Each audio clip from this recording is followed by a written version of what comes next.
द्वारपाल से कहा, कह दो जाकर के कि तुम्हारे मित्र द्रोण तुमसे मिलने आए हैं द्रुपद से। मूढ़, तुम हम जैसे राजाओं के मित्र बनने योग्य हो? भिक्षुक कहीं का मेरे से मित्रता करना की बात करता है। द्रोणाचार्य जी अंदर से तो जल गए, बाहर से मुस्कुराए कि अगर तेरा राज मद चूर चूर न कर दूं, मेरा भी नाम द्रोणाचार्य नहीं। हस्तिनापुर की तरफ है। कृपाचार्य जी ने द्रोणाचार्य जी को अपने यहां रख लिया। एक दिन पांडव और कौरव गुल्ली डंडा खेल रहे थे, तो उनकी गुल्ली कुएं में चली गई। द्रोणाचार्य जी बाहर बैठे भगवत चिंतन कर रहे थे। अब वो कुएं में चली गई तो कैसे निकालें, तो बार बार झांक रहे थे ऐसे से। द्रोणाचार्य जी आए और कहा, तुम क्षत्रिय राजकुमार हो, धिक्कार तुम्हारे क्षत्रियत्व को, ये क्या प्रयास है तुम्हारा? अंगूठी उतारी, कुएं में फेंकी और कहा, देखो क्षत्रिय का बल होता है अस्त्र विद्या।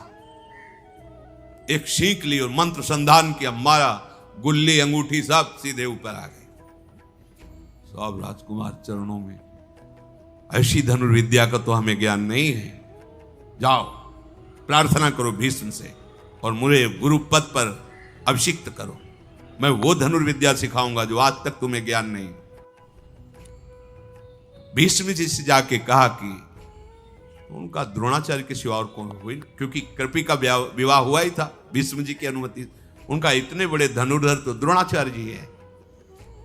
आए तो देखा द्रोणाचार्य जी वहां विराजमान हैं। द्रोण को देखकर प्रणाम किया भीष्म जी ने और कहा, एक कुमार आपका गुरु रूप से वर्ण करने के लिए बहुत उत्साहित है। तो उन्होंने कहा कि देखो, आपको पता होना चाहिए मेरी भिक्षा की भी व्यवस्था नहीं। देखो पहले क्या था, तपस्या धन होता था, जितेंद्रियता धन होता था, मेरे यहां भिक्षा की भी व्यवस्था नहीं। मैं कृपाचार्य जी के यहां इसीलिए रह रहा था कि मैं किसी भी तरह आपको अपनी बात बता सकूं। क्या आप जैसे धर्मात्मा राजाओं के होने पर भी हम जैसे ऋषियों को भूखों मरना पड़ेगा? भीष्म जी ने कहा, यह राज्य आपका, आज से हस्तिनापुर पर कोई भी शासन करे पर वो आपकी अनुमति से होगा। ये मैं आपको स्वीकार, आचार्य पद पर आपको स्वीकार करता हूं। द्रोण ने जो जो बात कही थी वो सब स्वीकार कर ली गई। मैं कभी अपनी प्रतिज्ञा से च्युत नहीं होता, द्रोणाचार्य जी ने कहा। समस्त धनुर्विद्या का ज्ञान में जो अधिकारी राजकुमार है उसको दूंगा। मैं विनीत हृदय से वर्षों तक गुरु सेवा करके अद्भुत गुणों को प्राप्त हुआ हूं। धन प्राप्त होना और भागवतिक सद्गुण प्राप्त होना, इन दोनों में बहुत अंतर है। सब जगह से पूर्ण है, खाने की व्यवस्था, तपस्या के धनी है। किसी की बढ़ोतरी धन देखकर नहीं माना जाता कि उसके पास बहुत धन है, बहुत जन है, तो बड़ा पुण्यवान है, बड़ा तपस्वी है, वो बड़ा महात्मा है। ये भागवतिक सद्गुण होते हैं, ये आंतरिक होते हैं। बाह्य ये सब प्राकृतिक देखकर किसी को बड़ा छोटा नहीं माना जा सकता। पूर्व पुण्य के प्रताप से ऐश्वर्य आ सकता है, समुदाय जुड़ सकता है, लेकिन जितेंद्रियता, भगवत चिंतन, कष्टों को सहकर भगवत मार्ग में चलना, ये तो कोई चला हुआ ही उसे पहचान सकता है। बाहरी लोग तो बाहरी बातें देख करके मानते हैं।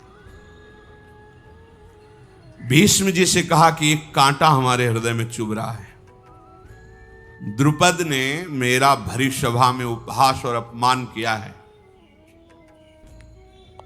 अगर मैं कभी द्रुपद के पद कोई आज्ञा करूं तो आप राजकुमारों को कभी भी निषेध मत करना, क्योंकि मैं अपने शिष्यों को इस योग्य तैयार करूंगा कि द्रुपद ने जो कहा है कि राजाओं का मित्र सिर्फ राजा हो सकता है, इसका उत्तर मैं एक बार दूंगा, क्योंकि बात मेरे हृदय में है।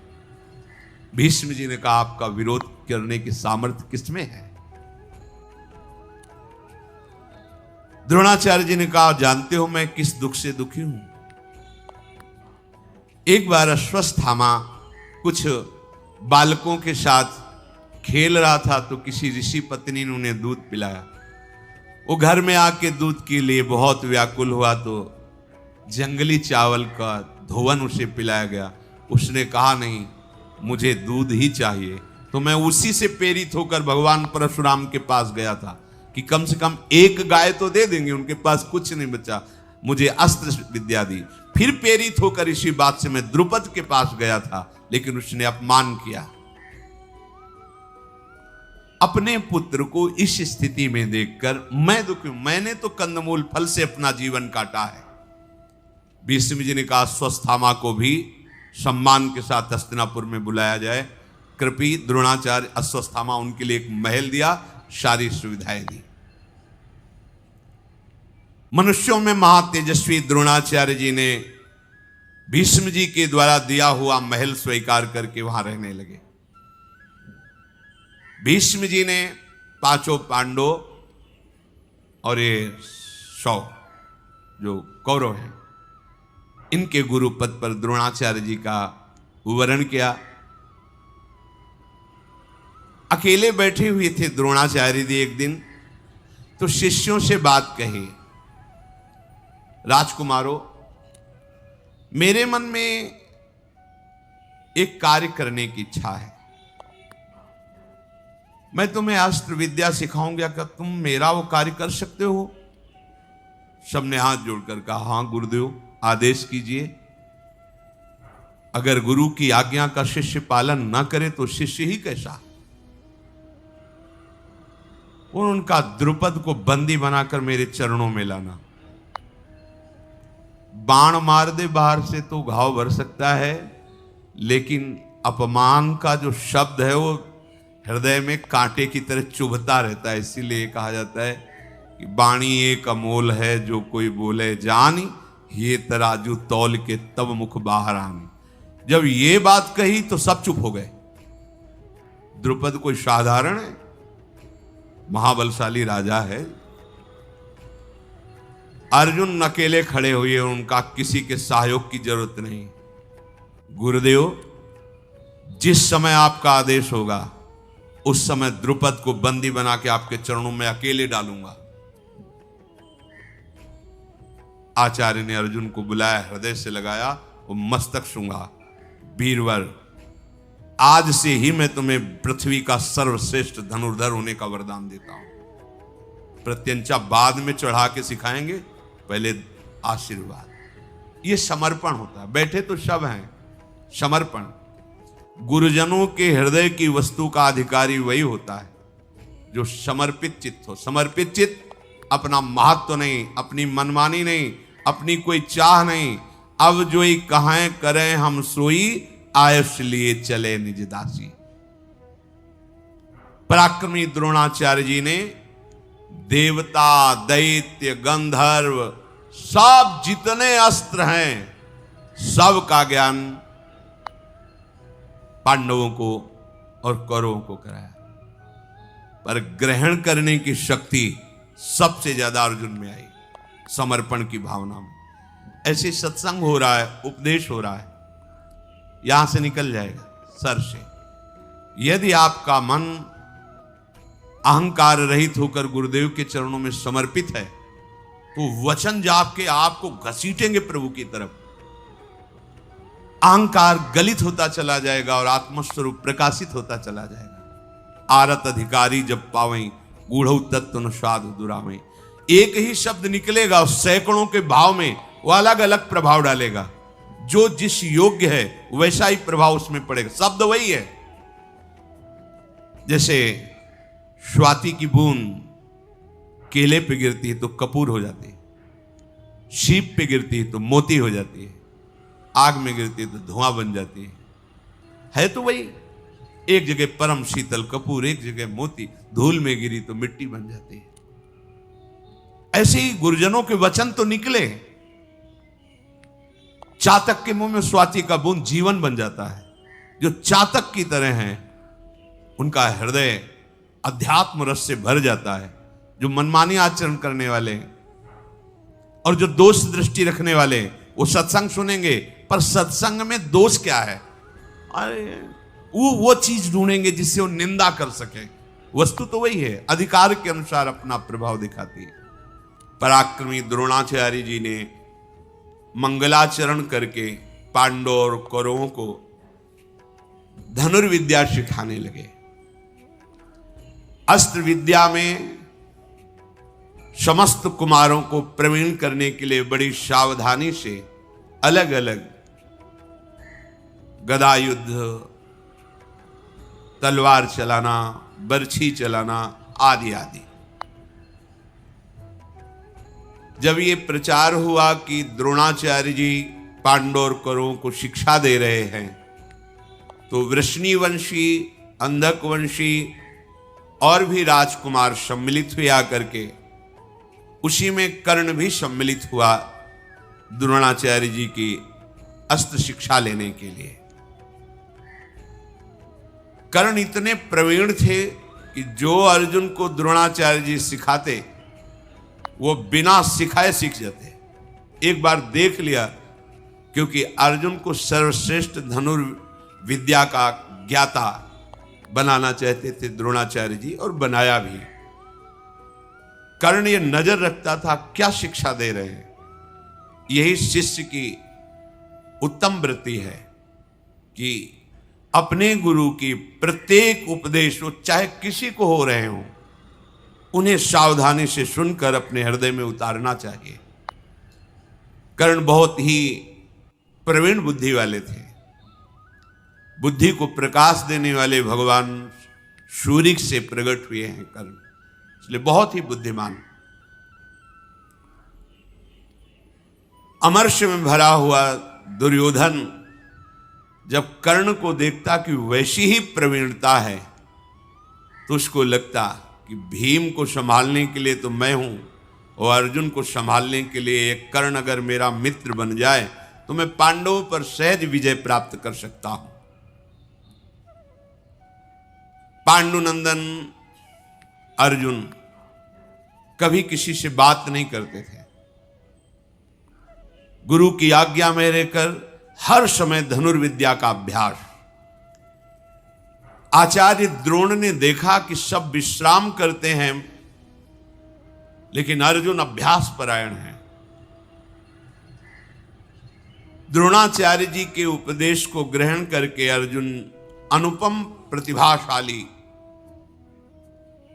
जो शिक्षा दी उसको अभ्यास के द्वारा सिद्ध कर ली।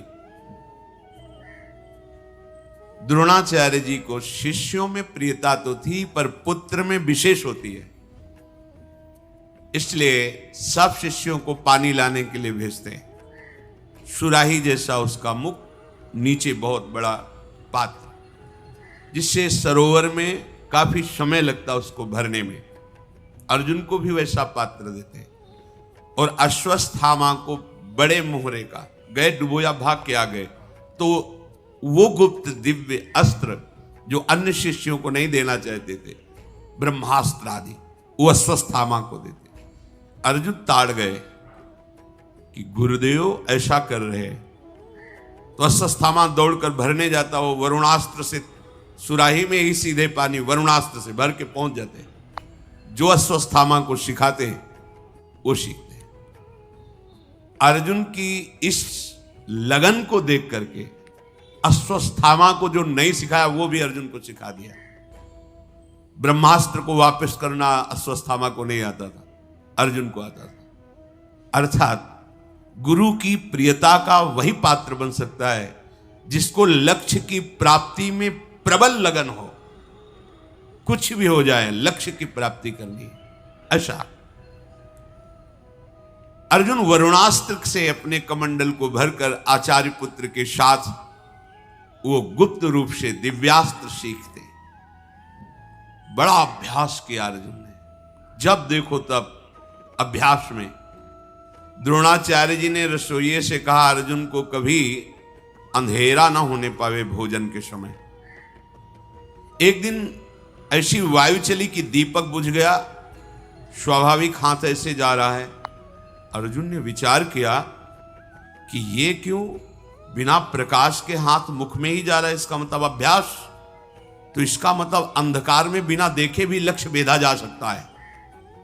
अभ्यास शुरू कर दिया, रात्रि में लक्ष्य भेदना, बिना देखे लक्ष्य भेद देना। बड़ी सामर्थ्य अभ्यास में होती है। द्रोणाचार्य जी विश्राम कर रहे थे, साए साए आवाज सुनाई दी। उठ के गए, देखा रात्रि के घोर अंधकार में लक्ष्यवेद पर अर्जुन तत्पर है। जब सब राजकुमार सो रहे हैं, द्रोण ने कहा, अर्जुन मैं बहुत प्रसन्न हुआ तुम्हारे प्रयास से। संसार में फिर दोबारा कहता हूं कि तुम्हारे जैसा कोई धनुर्धर नहीं होगा, ऐसा मैं आशीर्वाद देता हूं। द्रोणाचार्य जी ने अश्व पर चढ़ना, गजराज पर चढ़ना, रथों पर चढ़ना, भूमि पर खड़े होकर अपने शत्रु पक्ष का विनाश करना, ये सब कलाएं सिखाई। ऐसा चल ही रहा था कि काले रंग का राजकुमार जैसा कुमारावस्था का पुरुष पधारा और कहा, मैं निषाद राज हूं, हिरण्यधनु का पुत्र एकलव्य हूं और आपको गुरु के रूप में वरण करता हूं। आप मुझे धनुर्वेद की शिक्षा दीजिए। वो ऐसा कह रहा था कि द्रोणाचार्य जी की दृष्टि कौरवों पर पड़ी तो सब क्रुद्ध होकर देख रहे थे, ये ढील हमारे साथ कैसे एक साथ धनुर्विद्या ग्रहण करे। नहीं, द्रोणाचार्य जी ने कहा, हम तुम्हें धनुर्विद्या नहीं दे सकते, तुम जंगल में रहने वाले किरात हो, हम राजकुमारों के साथ तुम्हें नहीं रख सकते। देखो, गुरु कह दे शिष्य से कि हम तुम्हें शिष्य नहीं मानते, कुछ नहीं बिगड़ा। शिष्य हृदय में स्वीकार कर ले, मैं गुरु मानता हूं, सब बन जाएगा। गुरु खूब कहे तुम हमारे शिष्य हो, पर तुम बात ना मानो तो बिल्कुल कल्याण नहीं होगा। एकलव्य जी को द्रोणाचार्य जी ने मना कर दिया, मैं तुम्हें शिक्षा नहीं दे सकता, तुम्हारा शिष्यत्व अस्वीकार करता हूं। एक बार भर दृष्टि देखा, साष्टांग प्रणाम किया और कहा, आजीवन के लिए मैं आपको गुरु रूप से वरण करता हूं, आप स्वीकार करें ना करें। चला गया। बहुत एकाग्रता पूर्वक चिकनी मिट्टी से द्रोणाचार्य जी की मूर्ति बनाई उसने, और बस रोज साष्टांग प्रणाम करके 4 परिक्रमा करके और धनुष पर प्रत्यंचा चढ़ाकर द्रोणाचार्य का ध्यान करते हुए धनुष बाण का अभ्यास करने लगा। बिना सिखाए समस्त धनुर्विद्या उसके अंदर आ गई। ये देखो, ये है गुरु का वरण करना। गुरुदेव के प्रति पूर्ण भगवत बुद्धि गुरु बिल्कुल स्वीकार नहीं किए, निकाल दिया, लेकिन उनकी ऐसी बुद्धि कि सारे धनुर्वेद द्रोणाचार्य के हृदय के वहां पहुंच गए। ये महिमा होती है। यदि गुरु निष्ठ हो तो गुरु से आशीर्वाद मांगने की जरूरत नहीं, उनके हृदय की वस्तु आपके हृदय में प्रकाशित हो जाएगी। गुरु के मानने से नहीं, शिष्य के मानने से होता है। एक दिन कौरव और पांडव द्रोणाचार्य की आज्ञा से वन विहार करने के लिए निकले हुए थे। उसी में किसी के साथ एक कुत्ता भी साथ था। वहां आखेट करते हुए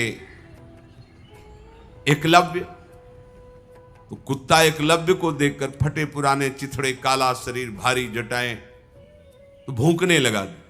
जो ही भूखा, एक साथ इतने बाण मारे कि सब अलग अलग लगे, मुंह भर गया और एक बूंद खून नहीं। अर्जुन जी पास में खड़े थे, उन्होंने कहा कि ऐसी हस्तलाघ हो, इतनी शीघ्रता और कहीं घाव नहीं। गजब का धनुर्वेद का ज्ञान, ऐसा महावीर त्रिभुवन में मैंने नहीं देखा। आगे जाकर देखा,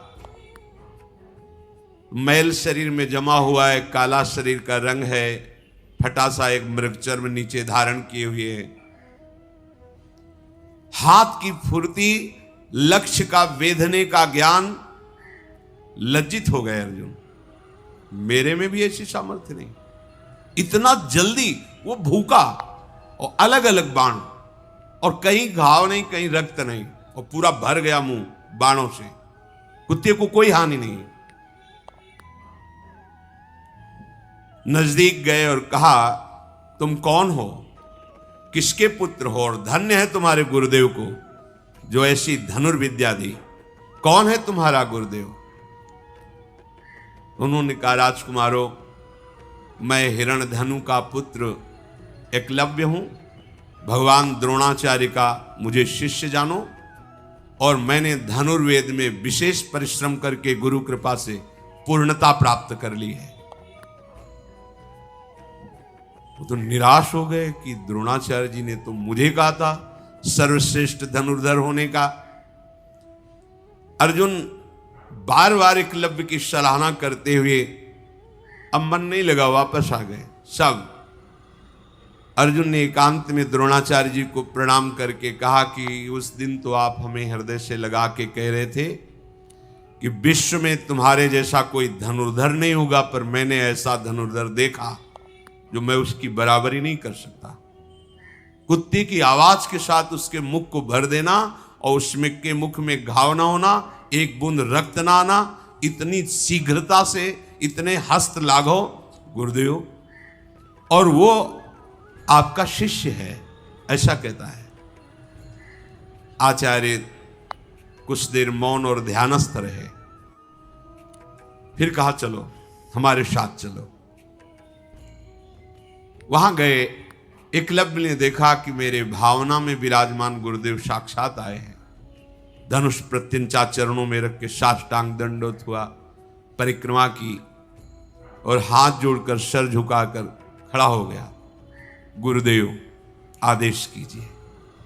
शिष्य वही है, उसी का जीवन धन्य है जो गुरुदेव को प्रसन्न कर सके। गुरुदेव आपकी प्रसन्नता के लिए ये प्राण भी समर्पित हैं, आज्ञा कीजिए। द्रोणाचार्य जी ने कहा, तुम मुझे गुरु मानते हो? जी। तो गुरुदक्षिणा दीजिए, आज्ञा कीजिए। और धनुर्विद्या में सबसे ज्यादा कार्य दाहिने अंगूठे का होता है। ये दाहिना अंगूठा गुरुदक्षिणा में दे दीजिए। 1 सेकंड नहीं लगाया, काट कर अर्पित कर दिया। बिना अंगूठा के धनुर्विद्या। फिर द्रोणाचार्य जी ने कहा, धन्य, तुम्हारे जैसा शिष्य कोई बिरला ही होता है। मैं बहुत प्रसन्न हुआ। तुम यद्यपि उस कोट के धनुर्धर तो नहीं रहोगे अंगूठा काटने के कारण, फिर भी मैं तुम्हें प्रक्रिया बताऊंगा जिससे तुम्हें कोई परास्त नहीं कर पाएगा। पर इसके परिणाम से तुम्हें वो लोग प्राप्त होंगे जो बड़े बड़े याज्ञिक और तपस्वियों को प्राप्त होते हैं। तुमने मुझे प्रसन्न कर लिया। द्रोणाचार्य जी बहुत प्रसन्न होकर मध्यमा और तर्जनी, इन दो की, पर वो जो अंगूठे से होता है, इसीलिए सर्वश्रेष्ठ धनुर्धर अर्जुन रहे। नहीं, एकलव्य उनसे बढ़कर था। एक गुरु के समीप रहकर गुरु के सिखाने से ऐसा धनुर्धर, और एक गुरु की पूर्ण समर्पण वृत्ति में है तो मिट्टी की मूर्ति बनाकर इतना बड़ा धनुर्धर। यह अध्यात्म मार्ग समीप रहना या दूर रहना, इसका कोई महत्व नहीं।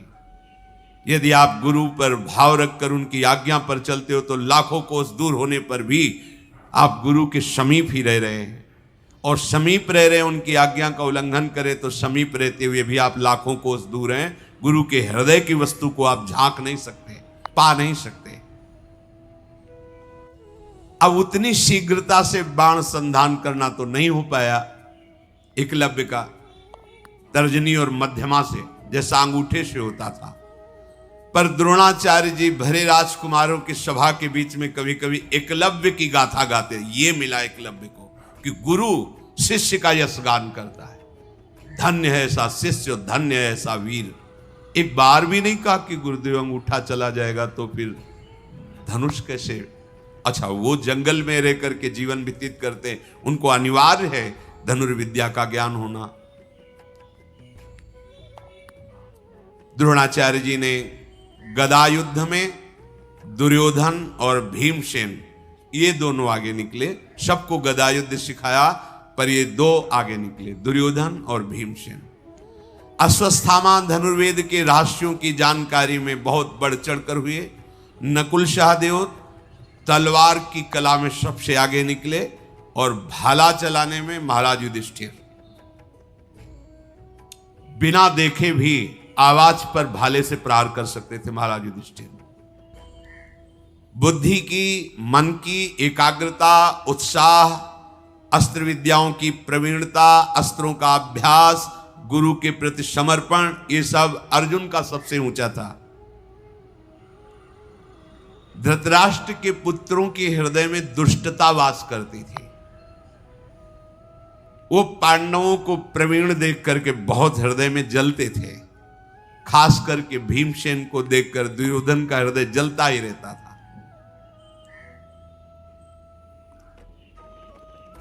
नरश्रेष्ठ द्रोण ने एक दिन सबसे कहा कि हमने जितनी हमको गुरु कृपा से विद्याएं प्राप्त थी सब सिखा दिया, आप सब लोग एकत्रित होइए और परीक्षा दीजिए। एक बहुत छोटे से गीध की रचना करवाई काष्ठ की, वो एक विशाल वृक्ष की ऊंचाई पर उसे टांग दिया और सब राजकुमारों से कहा आसन में हो जाओ, वीरासन में, और इस गीध की गर्दन काट के गिरानी है। फिर ध्यान दीजिए, गीध की गर्दन काटनी है। धनुष लेकर सब वीरासन पर बैठ गए। सबसे पहले युधिष्ठिर जी, युधिष्ठिर तुम्हें क्या दिखाई दे रहा है? उनका महाराज आपके चरण, वृक्ष, गीध। बोले धनुष रख दो, चलो बाहर हो। साप से ऐसे पूछा, प्रायः सब ऐसे। वृक्ष दिखाई दे रहा है, कोई कुछ कर्ण से पूछा, उनका गीध दिखाई दे रहा है, उसके पंजे दिखाई दे रहे हैं, पंख दिखाई दे रहा है, उसकी गर्दन दिखाई दे रही। रख दो, धनुष रखो, तुम अभी संधान की योग्यता तुम्हें प्राप्त नहीं है। अर्जुन जी से कहा तुम्हें गीध की गर्दन पर वार करके उसकी गर्दन काट के गिरानी है। मेरी आज्ञा का इंतजार करो। हां, बोलो तुम्हें क्या दिखाई दे रहा है? अर्जुन ने धनुष को खींच करके लक्ष्य पर दृष्टि रख करके कहा, गुरुदेव केवल गीध की गर्दन दिखाई दे रहे हैं। नहीं, किस रंग का है, उसके पंखे कैसे हैं, किस डाल पर है? गुरुदेव नहीं, केवल गीध की गर्दन दिखाई दे रही। प्रहार करो। काट के गिरा दिया। रोमांच हो गया द्रोणाचार्य जी के, और सब राजकुमारों से कहा केवल लक्ष्य दिखाई देना चाहिए, बस लक्ष्य वेदने पर ही। हृदय द्रोणाचार्य जी का भर आया और अर्जुन को हृदय से लगा करके सदैव सुखी रहो। आशीर्वाद मांगना थोड़ी पड़ता है। जब उपासक सच्चाई से भजन करता है तो गुरु कृपा कवच की तरह उसकी रक्षा करती है और आगे बढ़ाती है। क्यों? क्योंकि गुरु कृपा और हरि कृपा दो नहीं। वो हरि कह रहे तुम केवल भजन करो, वियोगक्षेमम भाम में हम, जो प्राप्त कराना है मैं प्राप्त कराऊंगा और जो है उसकी रक्षा करूंगा। योगक्षेमम भाम में हम। समस्त राजकुमारों के साथ श्री द्रोणाचार्य जी गंगा जी के स्नान करने के लिए, आओ गंगा स्नान करते हैं। और वहां एक मगरमच्छ को प्रकट किया, द्रोणाचार्य जी की पिंडली पकड़ ली। द्रोणाचार्य जी चिल्लाने लगे, छुड़ाओ छुड़ाओ, देखो मुझे ये ग्राह पकड़ लिया है मगरमच्छ। यद्यपि ये उनकी माया से बड़ी विद्याओं के ज्ञाता थे। भगवान परशुराम जी के शिष्य, भरद्वाज जी के पुत्र, आग्नेय के शिष्य, बड़ी महिमा से ये अपने शिष्यों की परीक्षा के लिए। अब जितने कौरव थे वो तो सब भागे किनारा छोड़ करके। युधिष्ठिर आदि विचार में पड़ गए। अर्जुन ने प्रत्यंचा चढ़ाई, सैकड़ों बाणों से बीन दिया जल में उस ग्राह को। द्रोणाचार्य जी बाहर निकले, फिर वो कौरव वापस आए। कहा ये क्या है? गुरु का प्राण संकट और तुम भय से भाग रहे हो, ये क्या तुम्हारी वीरता है? युधिष्ठिर राज से कहा गुरु प्राण संकट में तुम विचार कर रहे हो। उस समय अपने प्राणों की बाजी लगाकर तत्परता पूर्वक रक्षा करनी चाहिए, जैसे अर्जुन ने की। तुम अस्त्र विद्या के ज्ञाता हो और तुम भाग रहे हो।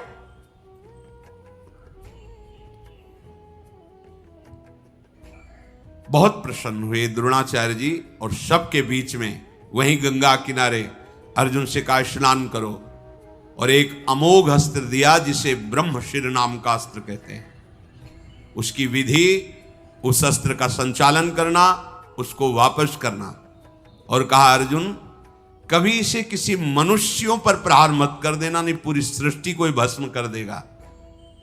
जब कोई दैवी शक्ति संपन्न या आसुरी शक्ति संपन्न कोई बहुत बड़ा बलवान त्रिभुवन विजेता हो, तब इस अस्त्र का संधान करना, अर्थात पूरी सृष्टि का विनाश करने में सामर्थ्य, और इस अस्त्र को कोई मिटा दे ऐसा कोई अस्त्र नहीं है। अर्जुन ने तथास्तु कहकर द्रोणाचार्य जी को प्रणाम करके इस महामहिम पूज्य ब्रह्मशिर नामक अस्त्र को धारण किया। जब द्रोणाचार्य जी ने देखा कि ये राजकुमार अस्त्र विद्या में प्रवीण हो चुके हैं, तब कृपाचार्य, सोमदत्त, वाल्मीकि, गंगानंदन, भीष्म, भगवान व्यासदेव जी, विदुर जी, धृतराष्ट्र जी, इन सबको बुलाया और कहा ये राजकुमार संपूर्ण अस्त्र शस्त्र विद्या से प्रवीण हो चुके हैं। हम सब राजकुमारों का योग्य, जो शास्त्र विद्या में, शस्त्र विद्या में, राजनीति में प्रवीण हुए, एक रंगमंच बनाया जाए और इनका युद्ध कौशल दिखाना चाहते हैं।